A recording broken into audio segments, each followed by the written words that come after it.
தவறான சொல்லாக்கத்தை கையாளுதல். சொல்லும் அதன் பயன்பாட்டு காலத்திற்கேற்ப பொருள் மாற்றம் அடைகிறது. எனவே இதுதான் இச்சொல்லுக்கு பொருள் என்னும் பிடிவாதமின்றி சூழலுக்கேற்ற பொருள் விளக்கத்தை கையாளாமை ஆகியவற்றை அறவே நீக்குதல் வேண்டும்.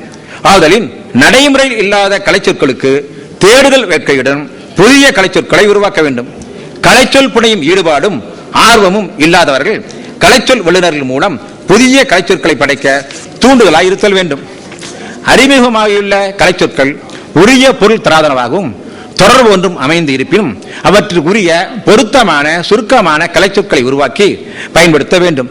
ஒவ்வொருவர் ஒவ்வொரு வகையான கலைச்சொற்களை கையாளுதலும் ஒருவரே வெவ்வேறு இடத்தில் வெவ்வேறு வகையான சொற்களை கையாளுதலும் படிப்பவர்களிடையே குழப்பத்தை ஏற்படுத்தி எதிர் விளைவுகளை உண்டாக்கும்.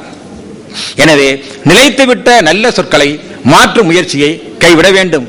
அதே நேரம் நடைமுறையில் உள்ள சொல்லை விட பொருத்தமான கலைச்சொல் அறிமுகப்படுத்தப்பட்டால் அந்த பிடிவாதத்துடன் முந்தைய சொல்லையே கையாளாமல் புதிய கலைச்சொற்களை, அதாவது பொருத்தமான புதிய கலைச்சொற்களை பயன்படுத்த வேண்டும்.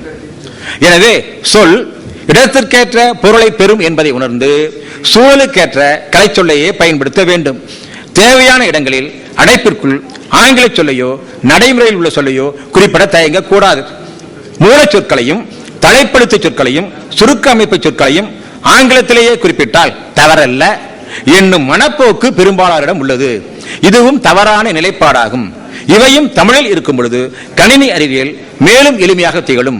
ஐநா என்பது போன்ற தமிழ் சுருக்க குறியீடுகள் பொருளை விளங்க வைக்க உதவுவதை எடுத்துக்காட்டாக கூறலாம். தமிழ் இருந்தால் புரியாது என்பதெல்லாம் மேலோட்ட சிந்தனையே. கணினியலில் ஆங்கில ஒலிபரப்பிலேயே கலைச்சொற்களும் தலைப்படுத்த சொற்களும் எண்ணிலடங்கா அளவு கையாளப்பட்டு தமிழ் மொழி சிதைந்து வருவதை பலரும் உணரவில்லை. மணிப்பிரவாளம் என்ற பெயரில் மொழிக்கலை புரிந்து பால்பட்ட நிலையில் இருந்து அண்மை காலத்தில் மீண்டு வரும் வேளையில் ஆங்கில கலப்பு விளைவிக்கும் தீங்கை பெரும்பான்மையர் புரிந்து கொள்ளவில்லை. பிற அறிவியல் துறைகளில் நிகழும் சொல்லாக்க தவறுகள் தான் கணினியியலிலும் நடைபெறுகின்றன. ஆனால் பிற துறைகளுடன் ஒப்பிட முடியாத அளவு கணினியியலில் தான் ஆங்கில ஒலிபரப்பு சொற்கள் மிகுதியாக கையாளப்படுகின்றன. இவை முற்றிலும் உடனடியாக களையப்பட வேண்டும். சுருக்க குறியீடுகள் தலைப்பெழுத்துகள் என எந்த வடிவிலும் ஆங்கிலத்தை பயன்படுத்தாமல் சீன மொழியிலேயே குறிக்க வேண்டும் என சீன அரசு ஆணை பிறப்பித்து நடைமுறைப்படுத்தி வருகிறது. இதுபோல் தமிழ்நாட்டு அரசும் ஆணை பிறப்பித்து நடைமுறைப்படுத்த வேண்டும். சொல்லில் உயர்வு தமிழ் சொல்லே என்னும் பாரதியாரின் பொன்மொழியை உணர்ந்து தமிழில் எண்ணி தமிழிலேயே எழுத தொடங்கினால் அரிய கலைச்சொற்களை கூட அழகு தமிழில் அருமையாக கூற இயலும். தமிழ் எழுத்துக்களில் அமைந்தன மட்டுமே தமிழ் என்பது நம் முன்னோர் கூற்று. ஆகவே தமிழ் படைப்புகளில் அயற் சொற்களும் கிரந்த எழுத்து முதலான அயல் எழுத்துகளும் பயன்படுத்தக்கூடா. இவற்றை ஊக்கப்படுத்துவதற்காக அரசு தமிழ் கலைச்சொற்களை பயன்படுத்தும் நூல்களை மட்டுமே பாடநூலாக வைக்க வேண்டும். கலப்பு நடையை கைவிட்டு நல்ல தமிழில் எழுதப்படும் நூல்களுக்கு மட்டுமே பரிசுகள் வழங்க வேண்டும். தமிழ் பகைவர்களுக்கு பட்டங்களும் விருதுகளும் பொற்களிலும் வழங்கி மொழி இன அழிப்பிற்கு துணை போகாமல் தமிழ் நண்பர்களை மதித்து போற்ற வேண்டும். கலைச்சொற்களை மட்டும் தமிழில் வழங்கினால் போதுமா? கணி கட்டளைகளையும் தமிழிலேயே அமைத்தல் வேண்டும்.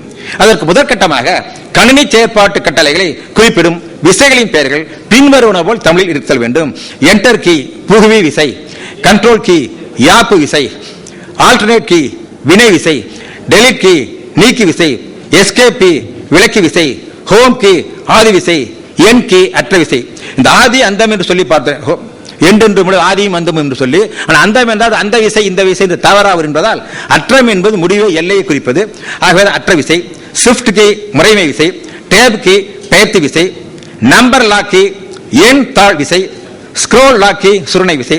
இந்த பழங்காலங்களில் இந்த பட்டம் அளிப்பது பார்க்கிறது போல் பெரிய பட்டாளி சுருண்டிருக்கும் விரிக்க விரிந்து வரும். அப்படிப்பட்ட அந்த சுருண்ட அந்த பட்டாளைக்கு பேர் சுருணை என்றுதான் பேரு. அந்த முறையில் இந்த ஸ்க்ரோல் என்பதும் அந்த பொருளிலே செயலிலே ஒத்து வருகிறது. எனவேதான் ஸ்க்ரோல் லாக் என்றால் சுருணை விசை என குறிப்பிட்டிருக்கிறேன். இன்சர்ட் கீ செருகி விசை, பேஜப் கீ ஏற்றி விசை, பேஜ் ரவுண்ட் கீ இறக்கி விசை, பாஸ் கீ நிறுத்தி விசை, பிரிண்ட் ஸ்கிரீன்ஸ் கீ பதிப்பு விசை, அப் ஆரோ கீ மேலம்பு விசை, டவுன் ஆரோ கீ கீழம்பு விசை, லெஃப்ட் ஆரோ கீ இடம்பு விசை, ரைட் ஆரோ கீ வலம்பு விசை, பேக் ஸ்பேஸ் கீ முன்னிட விசை, ஃபங்க்ஷனல் கீ செயல் விசைகள், யூசர் கீஸ் பயனர் விசை, கேபிட்டல் லாக் கேப்டன் லாக்கி முறைமை தாழ்விசை இவை போன்று கட்டளை சொற்களையும் தமிழில் அமைத்து இம்முயற்சியை விரைவுபடுத்த வேண்டும். கணிப்பொறியின் பகுதிகளை தமிழிலேயே குறித்தல் வேண்டும். அப்பொழுதுதான் கணினியியல் குறித்த முழுமையான தமிழ் நூலை படைக்க இயலும். இவை அனைத்தையும் தமிழில் அமைக்க கணினியியலாளர்கள் முன்வரின் கணினியியலில் தமிழ் தலைமையுற்று திகழும். தமிழ் வழியாக கல்வி அமையாமலேயே நம் நாட்டில் புதியன புனையும் அறிஞர்களும் கண்டுபிடிப்பாளர்களும் உருவாகவில்லை என்பார் செந்தமிழ் செம்மல் பேராசிரியர் சி. இலக்குவனார்.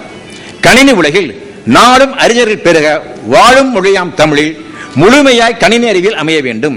செயல் செய்வாய் தமிழுக்கு துறைதோறும் துறைதோறும் சீறி வந்து என்னும் பாவேந்தர் பாரதிதாசன் கட்டளைக்கிணங்க நாம் கணினி அறிவியலிலும் தமிழ் பயன்பாட்டை முழுமையாக கொண்டு வர வேண்டும். அதுவே நாம் செய்யும் எப்பணிக்கும் முதற்பணியாய் அமைதல் வேண்டும். அனைத்திலும் தமிழ், கணினி அறிவியலும் தமிழ் என்பதே நம் முழக்கமாக இருக்க வேண்டும். இது குறித்து மற்றும் விரிவாக நான் கட்டுரை கொண்டு வந்திருக்கின்றேன்.